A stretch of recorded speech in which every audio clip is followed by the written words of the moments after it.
What's up, everybody, and welcome back to the channel. VP Tactical here. You notice you've been following my channel. I've been gone for a little while, just simply due to the fact that I had moved cross country and uprooted the entire family and that whole gamut. So nonetheless, that took me away for a little while, but I'm certainly back in action. And today we're talking a little bit about the Palmetto State Armory Dagger. And as you'll see, I not only have one, but I also have two daggers here. Reason being, well, got the one, fell in love with it, ended up swapping out the slide, and then sure enough ended up with another slide just laying around not doing much. Picked up another frame, and here we are, two daggers later, which I wouldn't be surprised if I end up acquiring more in the future, but who knows. We'll see what happens there. I didn't want to say before we dive in, I certainly appreciate everyone that's come to the channel, the folks that can continue watching my content, and those that have stuck around. And just want to say, if you new to the channel, welcome, and if you like my content, certainly appreciate you being here, and want to say give us a thumbs up and hit that like and subscribe button. And so today, again, we're talking a little bit about the Palmetto State Armory Dagger. Awesome pistols based off of the Glock 19 Gen 3 platform. And in my opinion, I think this is kind of like a hybrid. I think and this is just speaking in my own opinion, but obviously based off of the Glock 19 Gen 3 model, all of the parts are hot swappable onto it, more or less, except for certain things like the mag wells. These are actually from GG mag wells. This is my EDC, one of them, and this one's more of a range goodie, if you will. But again, when I was getting at, just in terms of the grip and everything, just how it feels, your hand doesn't ride up quite as high as a regular Glock 19, where you're fearful of possibly getting Glock bite, if you will. But I think that this is kind of like a hybrid almost, in my opinion. It kind of feels similar to my P320 in terms of the SIG, and then the Glock 19 itself. So they've kind of got a unique thing going on there, and I'm really happy that Palmetto put these out.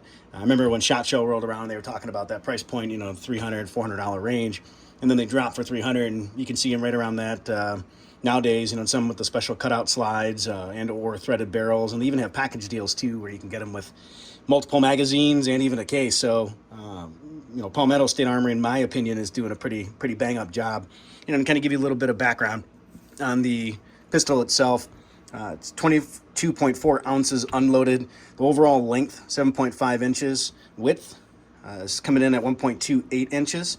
Overall height, and this is without the mag, 4.78 inches, and obviously without the mag well too, because that's going to increase the length on there. And then the barrel length on these, 3.9 inches. Barrel material is stainless steel, and then they also use a DLC coating, which is diamond-like coating, to harden that material. Semi-spec 110 twist. Otherwise, the slide itself is made out of stainless steel. And you can get them in a number of different colors, color schemes, barrels, cutouts. I mean, you name it. There's a number of different options that are out there and that are available. And what I wanted to show you too, at least on this one, was to at least kind of get some factory specs on it and an average on the trigger pull. So let's take a look at that.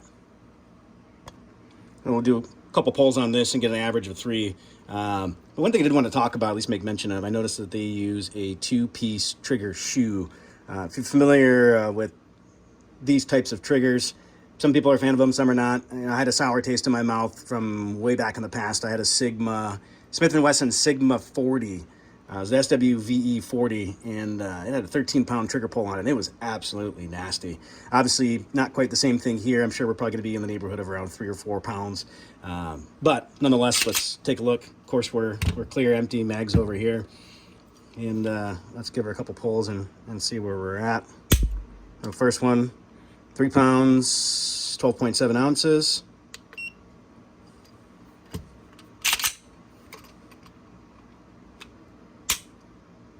3 pounds, 9.8 ounces.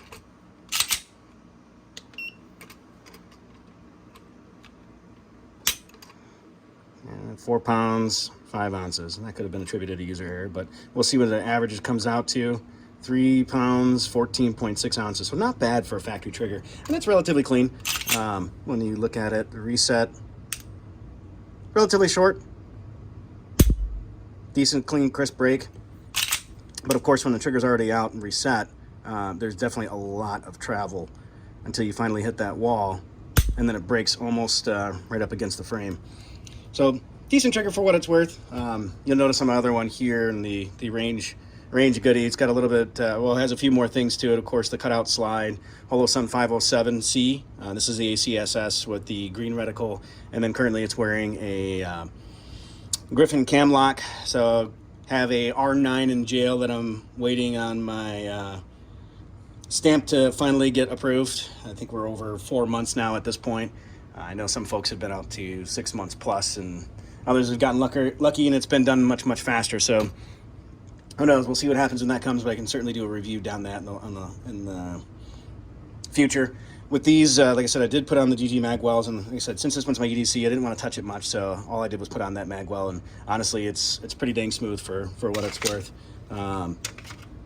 They did a good job on these, and the price is certainly very reasonable. I think they were around like 20 or 30 bucks pop plus shipping, so not terrible. I ended up buying 2 at one time, so I saw the reviews on them online, following some of the Reddit forums and whatnot, and they certainly came back very positive. So that's my take on the Palmetto State Armory Dagger. Like I said, these things are absolutely awesome.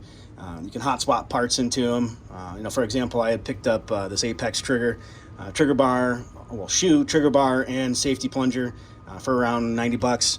Certainly something I want to do a review on and give you a little bit more insight, you know, comparing it to the factory trigger. So I'll probably be in the next video. But point being is that, you know, there's a lot of stuff that is hot swappable. Certain things, particularly like this magwell, are not. There are, you know, of course, Glock 19 magwells that you can slap on there, but they may not fit that shape, so that's something to be aware of. I know other folks, they're doing all sorts of other things out there. There's a metal one, I think from SLR. That's another company that's making them anyway. So overall, Palmetto State Armory, you know, especially for the price point, these are certainly hard to beat, you know, in comparison to Glock 19. But again, you know, in my opinion, it's kind of like a hybrid, and they've done a pretty solid job with this particular pistol.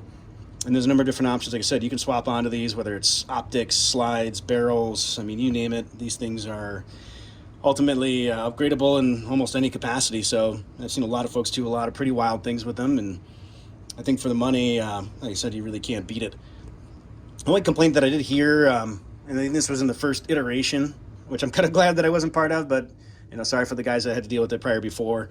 They were having problems with the firing pin breaking, but of course, Palmetto State Armory, from my understanding, was honoring all of those claims and fixing them. Alternatively, too, you know, in avoidance to having to send your pistol back, you could always carry spare parts too, right? You know, I mean, that'd be another option. Keep them in your bag, your range bag, etc. You know, maybe keep an extra firing pin in there, extractor, you know, little stuff like that. It's cheap, you know, 10, 12, 15 bucks. And a little bit of assurance that way if something does break, you're not have to worry about, you know, sending it off to the manufacturer, so on and so forth. But all in all, I think they've gotten pretty darn good results across the board. I said Palmetto State Armory Dagger, super excited when I finally got my hands on them, and I'll probably end up acquiring more in the future. At any rate, certainly appreciate you folks stopping by the channel, and just want to say thank you for all the love and support. Be safe, stay vigilant, and we'll see you in the next video.